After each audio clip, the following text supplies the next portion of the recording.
하나님께서 우리에게 주실 말씀 잠언 12장 1절에서 12절까지 보겠습니다. 구약 923쪽입니다.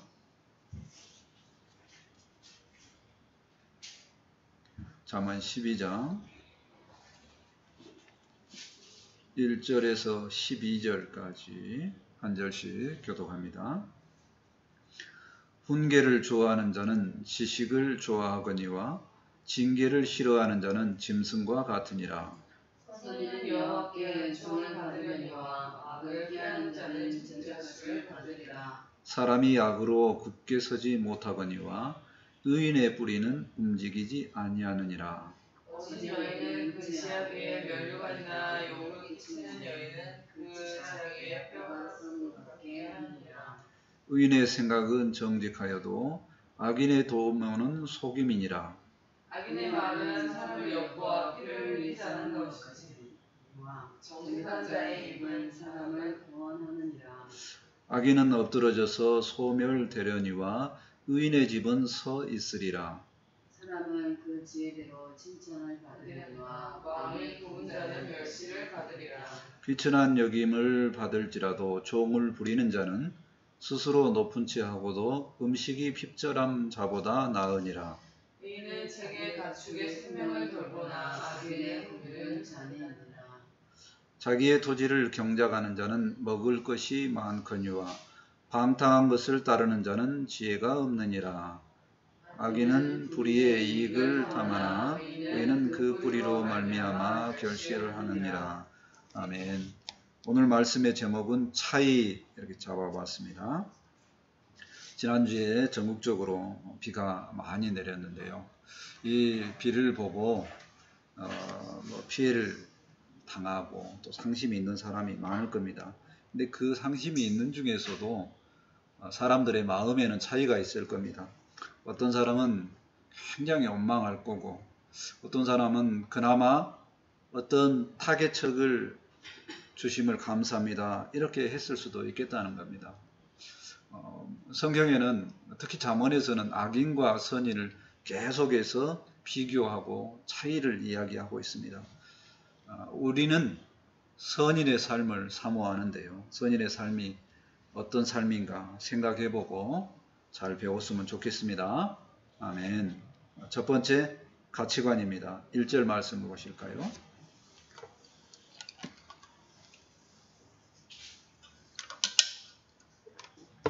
훈계를 좋아하는 자는 지식을 좋아하거니와 징계를 싫어하는 자는 짐승과 같으니라.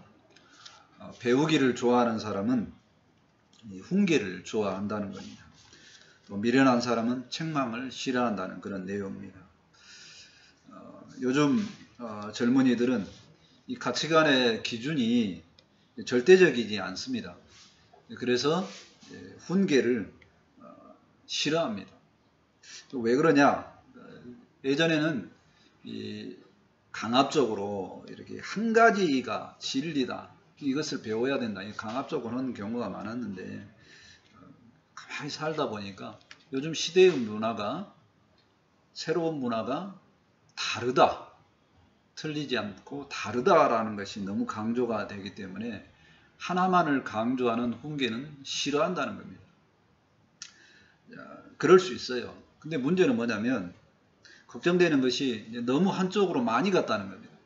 그래서 절대적으로 변하지 않는 진리가 있음에도 불구하고 이것에 대해서 들으려고 하지 않는 게 그것이 문제라는 겁니다. 또 이와 비교해서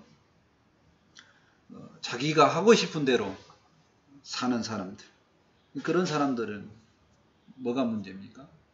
짐승의 모습이라는, 짐승의 모습. 짐승이라고 그랬어요. 왜 그러냐면 인간적인 범위를 벗어났다는 거죠. 우리는 어떤가요? 하나님의 백성으로 옳은 삶에 대한 절대적인 기준이 있는가 하는 겁니다. 이게 없으면 우리도 인간다운 삶을 살지 못하고 짐승의 취급을 받을 수 있습니다. 늘 하나님의 말씀에 가치관의 기준을 잘 잡았으면 좋겠습니다. 2절 말씀 보실까요? 선인은 여호와께 은총을 받으려니와 악을 꾀하는 자는 정죄하심을 받으니라. 선인은 하나님께 은총을 받고 은혜를 받고 악인은 반대로 정죄를 받는다는 겁니다. 선인의 가장 중요한 기준이 뭔가요? 선인은 하나님께서 인정하는 사람이 선인입니다. 하나님께 인정을 받은 사람은 하나님과 늘 함께합니다. 그래서 그 사람이 윤리적으로 도덕적으로 사회법적으로 잘못하든 잘못하지 않든 늘 하나님의 은혜가 있다는 겁니다. 근데 반대로 악인은 어떤가요? 악인은 하나님의 기준이 없습니다. 그래서 나름대로 뭔가 열심히 살지만 결국에 뭐냐면 하나님과 관계가 멀기 때문에, 하나님과 관계가 없기 때문에 심판자이신 하나님의 정죄를 받는다는 겁니다. 3절 말씀을 보시겠습니다. 사람이 악으로 굳게 서지 못하거니와 의인의 뿌리는 움직이지 아니하느니라. 가치관이 분명한 사람은 흔들리지 않는다는 겁니다. 평강이 유지되죠. 근데 이제 사람들의 가치관이 흔들릴 때가 두 번쯤 있습니다. 그거는 뭐냐면 시대가 아니라 나이의 성장 과정에서 그때가 옵니다. 사춘기. 그때 오면 자기를 알아가면서 가치관이 혼동스럽습니다. 두 번째는 갱년기라고 하죠. 그때쯤 되면 가치관이 혼돈스럽습니다. 자, 가치관이 분명한 사람은 흔들리지 않을 텐데, 근데 우리는 어떤 가치관을 가져야 되는가요? 주님께서 말씀하셨습니다. 반석 위에 세운 집은 흔들리지 않는다. 마태복음 7장 24절과 25절에 이 반석과 같은 믿음 안에 가치관을 세우라고 이야기를 하고 있습니다. 그래서 근데 요즘에 믿음 생활을 하는 사람도 보면 이 반석과 같은 그 기준에다가 반석에다가 기초를 세우려고 하니까 힘들다라는 표현도 합니다. 좀 쉽게 하지 왜 그런 쪽에 또 반석에다 기초를 세우려면 시간이 많이 걸립니다. 고난이라고 합니다. 차라리 모래밭처럼 부드러운 곳에다 기초를 하고 또 아름답고 화려하게 꾸미는 것도 요령이 아니까 이렇게 이야기하기도 합니다. 그러나 우리는 믿음의 사람이기 때문에 모래에 기초를 쌓는 사람 결과를 잘 압니다. 기초가 튼튼하지 않으면 금방 무너집니다. 우리의 기초의 가치관은 절대로 흔들리지 않는 하나님의 말씀이 기준이어야 되고 오직 구원자는 예수님 뿐이다. 이 기초는 절대적으로 흔들리지 않았으면 좋겠습니다. 아멘. 자, 4절 말씀 보실까요? 어진 여인은 그 지아비의 면류관이나 욕을 끼치는 여인은 그 지아비의 뼈가 썩음 같게 하느니라. 덕이 있는 여인은 남편의 면류관이고 그 반대는 뼈가 썩는다는 내용입니다. 자, 이 말씀은 여인에게 주는 말씀인가요? 남편에게 주는 말씀인가요? 둘 다 강조가 둘 다 중요한데 강조점은 뭐냐면 여인에게 더 있다는 얘기입니다. 좋은 여인은 내면이 아름다운 여인을 말합니다. 창세기 1장에 아담의 배필로 하와를 주었을 때 그 하와가 어떤 여인이었냐면 돕는 배필이랬습니다. 돕는 배필이라는 뜻, 돕다는 뜻은 하나님께서 그 백성을 돕다 하는 때 쓰는 단어와 엄마가 자녀를 돌보다에 쓰인 단어하고 똑같은 단어입니다. 그래서 성경에서는 겉에 형식적인 일은 남자가 하지만 그 모든 가치관의 중점은 여인이 굉장히 중요하다고 이렇게 이야기를 하고 있습니다. 최근에 우리 딸들하고 이야기를 하면서 남자친구들의 이야기를 하는데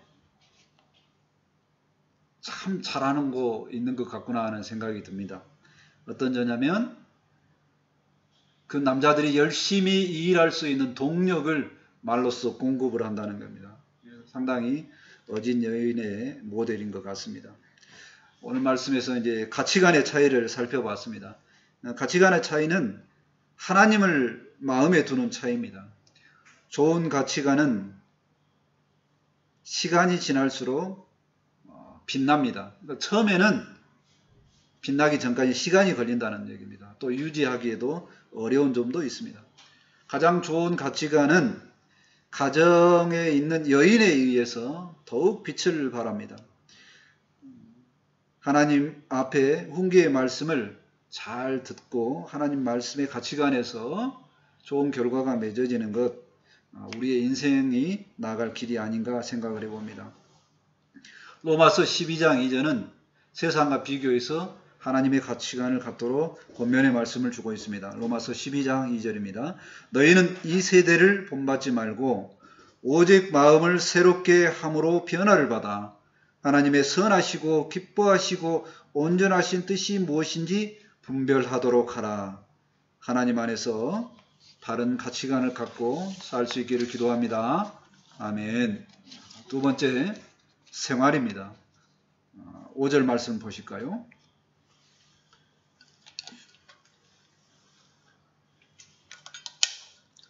의인의 생각은 정직하여도 악인의 도모는 속임이니라. 의인은 정직하고 악인은 속인다는 내용이죠. 의인은 하나님 앞에 살기 때문에 생각과 행동이 일치합니다. 그래서 생각과 행동이 함께 실현되는 것, 정의가 이루어져 가고 정의를 찾아가는 방향으로 일이 처리되어진다는 얘기입니다. 반대로 악인은 자기의 유익을 생각합니다. 그래서 더 나은 유익을 생각하다 보면 남을 속이는 게 일반적이라는 얘기입니다. 세상은 물질적으로 풍요해도 할수록 힘들다는 이야기를 많이 합니다. 그 이유가 뭐냐면 빛과 소금의 역할을 감당한다는 그 크리스찬이 동일하게 속이는 경우가 많기 때문에 그렇다는 겁니다.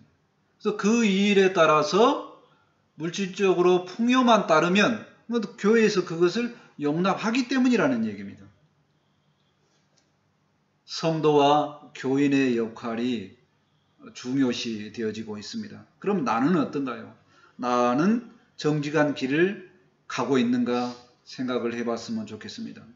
또 결정적으로 내가 뭔가가 불편한 점이 있어도 과연 계속 정직하기를 바라는가 하는 마음입니다. 하나님 앞에서 정직한 길을 선택했으면 좋겠습니다. 아멘. 6절 말씀을 보실까요? 악인의 말은 사람을 엿보아 피를 흘리자 하는 것이거니와 정직한 자의 입은 사람을 구원하느니라. 악인의 입은 사람을 해치고 정직한 자의 입은 사람을 구원한다는 내용입니다. 사실 이 시대를 보면 굉장히 합리적입니다. 그리고 경제적으로 편리성을 굉장히 강조를 많이 합니다. 좋은 점이 있습니다. 근데 문제는 뭐냐면 이것을 강조하기 때문에 사람들이 자신의 유익을 위해서 남을 해치는 시대가 되었다는 겁니다. 정의를 따라서 사는 삶도 줄어들었고 이를 옳다라고 말하는 사람도 줄어들었고 이타적인 것 옳다라고 말하는 사람이 많이 줄어들었다는 얘기입니다. 정의로운 말을 하고 정의로운 삶을 사람이 줄어들었다는 얘기죠. 크리스찬도 동일하는 겁니다. 자, 그러면 어떻게 하면 좋을까요? 많은 사람이 다수가 그렇게 살아도 우리는 정의를 구하고 더 나은 미래를 생각했으면 좋겠습니다. 좀 손해를 보더라도 이타적인 삶을 살 수 있는 힘을 주시라고 기도하며 살았으면 좋겠습니다.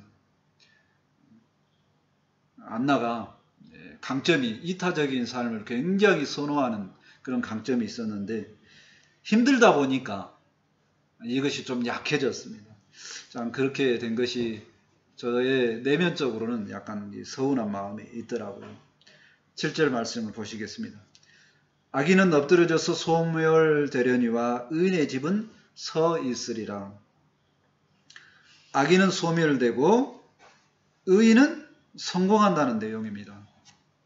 아멘입니다. 악인은 소멸되고 의인은 성공한다는 내용. 한 번 더 아멘입니다. 거듭해서 또 아멘 하고 싶습니다.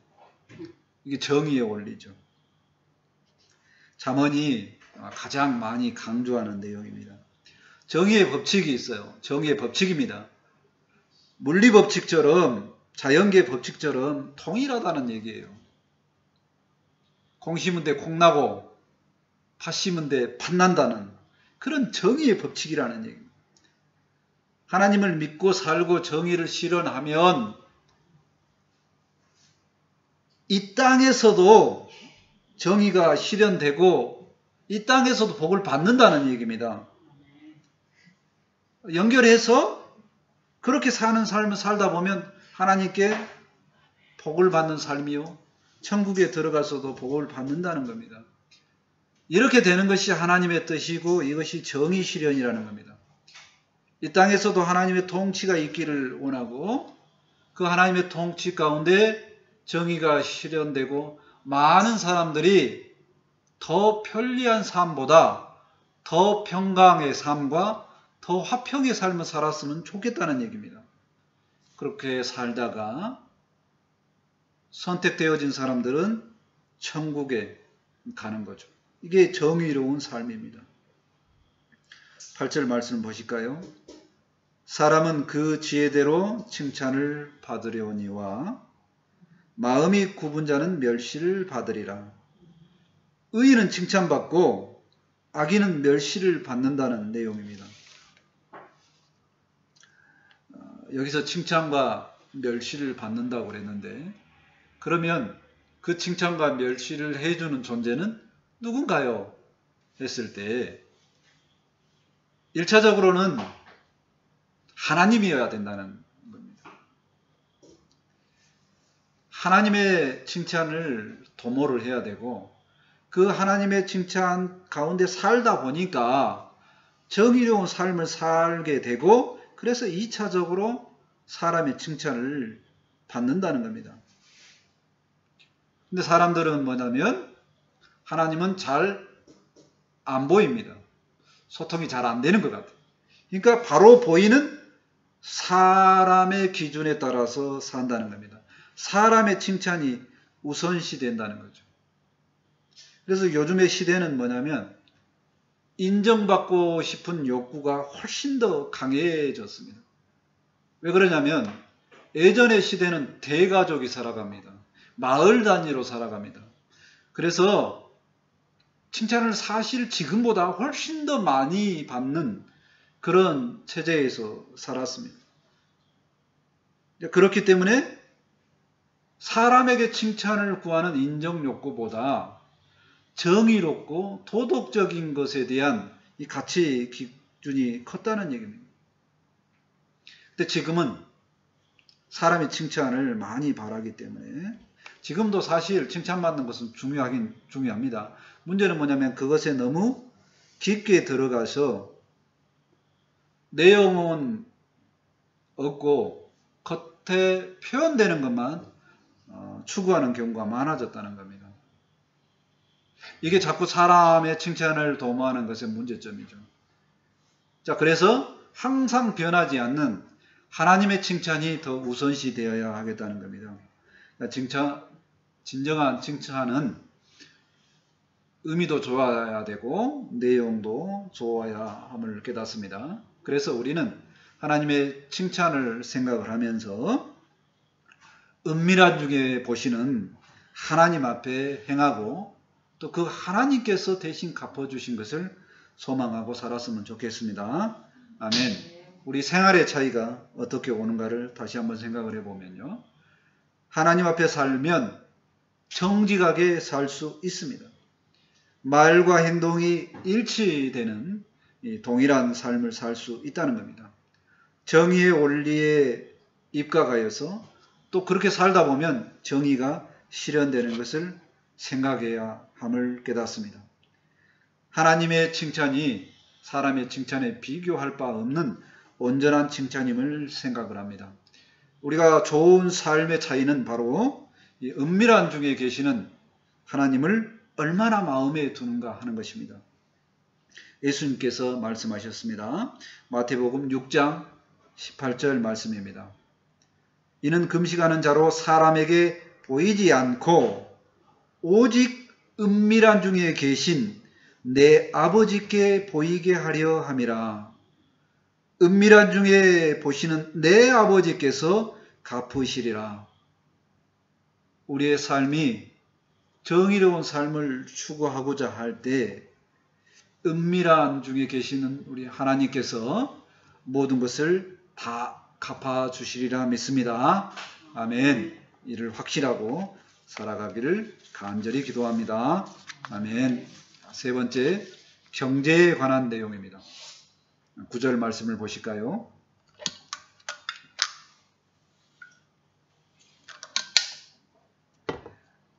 비천히 여김을 받을지라도 종을 부리는 자는 스스로 높은 채 하고 음식이 핍절한 자보다 나으니라.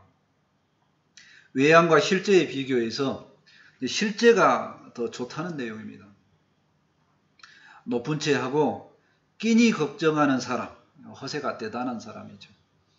이런 사람은 불편하다는 얘기입니다.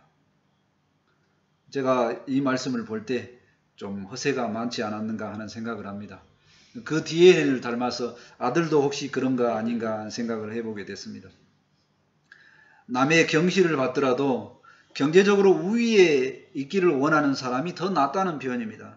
여기서 경시를 받는다는 표현은요, 죄악된 그런 일, 도덕적으로 문제가 되는 것이 아니고 다소 힘들더라도 다소 천대받더라도 그런 일을 하는 것을 말합니다. 어떤 일이든지 직업에 귀천이 없다는 그 말의 긍정적인 의미입니다. 어떤 일이든지 최선의 모습을 사는 것이 합당하다고 생각을 합니다. 10절 말씀을 보실까요? 의인은 자기의 가축의 생명을 돌보나 악인의 긍휼은 잔인이니라. 의인의 사랑의 마음과 악인의 잔인한 마음을 비교하는 내용인데요. 의인의 사랑이 어디까지도 가냐면 사람을 넘어서서 가축까지도 돌보는 그런 넉넉한 마음을 이야기합니다. 마음이 넉넉한 사람은 지나가는 여러 가지 동물들도 고운 눈으로 보고 식물들도 참 이뻐하는 그런 눈입니다. 그런 마음으로 자기 집에 있는 가축들을 돌보면 그 가축들이 애정을 느끼고 마음이 넉넉해집니다. 그래서 그 가축들의 열매가 있죠. 그 가축들의 열매, 즉 새끼를 건강하게 이게 많이 낳는다는 겁니다. 그래서 더 많은 부를 얻게 된다는 겁니다. 그러니까 사랑이 넘치는 울타리 안에서는 부도 넘쳐남을 믿습니다. 이와 비교해서 악인은 잔인, 살인, 죽임, 열매가 없다는 그런 내용입니다. 11절 말씀을 보실까요?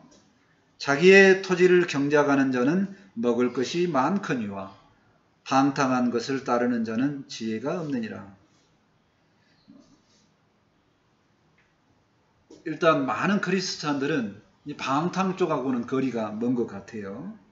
근데 자기의 토지를 경작하는 내용에서 좀 생각해 봐야 될 내용이 있는데요. 그거는 뭐냐면 옛날에 토지를 경작하는 사람들의 보편적인 마음은 뭐냐면 토지를 잘 경작하면 풍성해질 거라는 마음이 1차적인 마음입니다.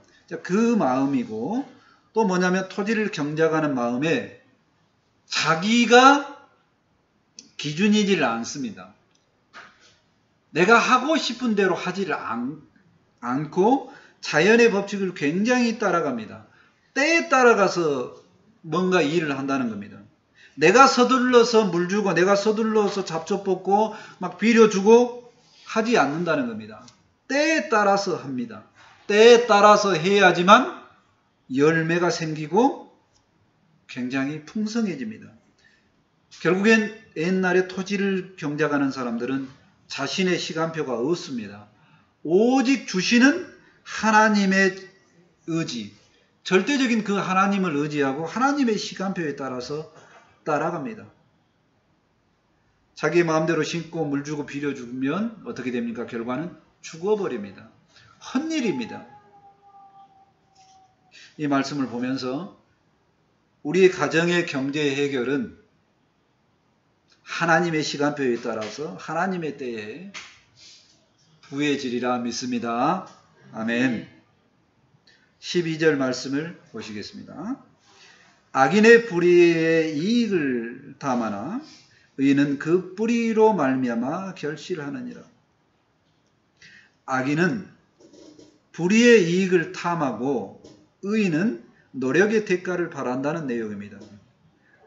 노력한 만큼 수입이 있다면 충분하게 생각하는 것.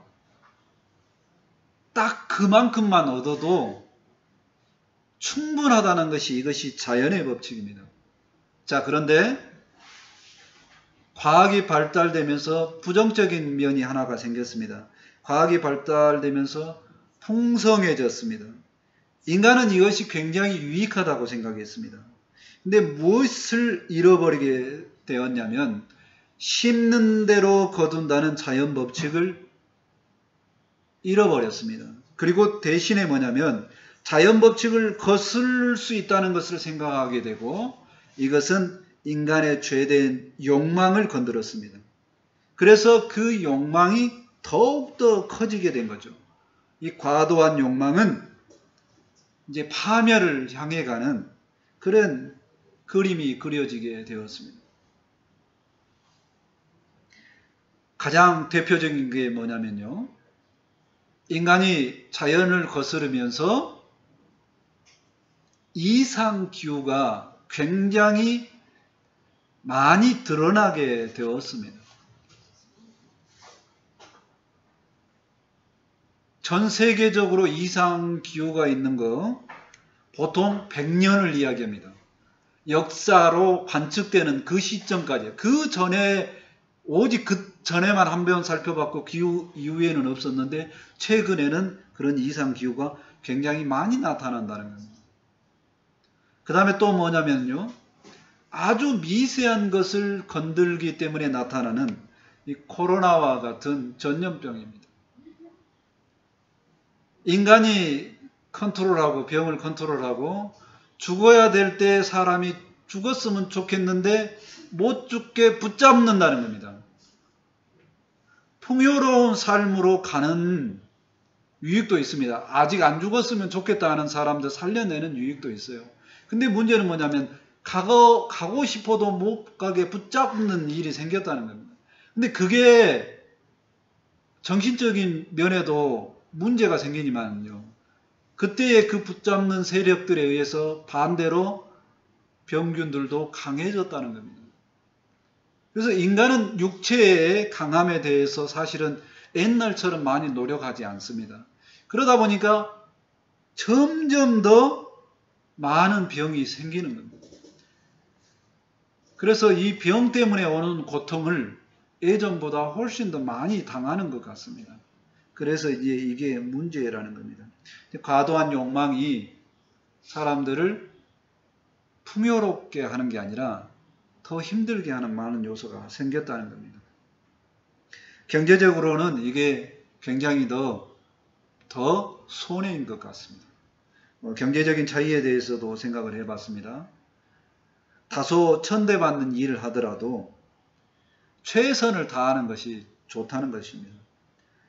의인의 사랑은 많은 풍성을 가축에게도 풍성을 낳게 된다는 것을 생각을 해봤습니다.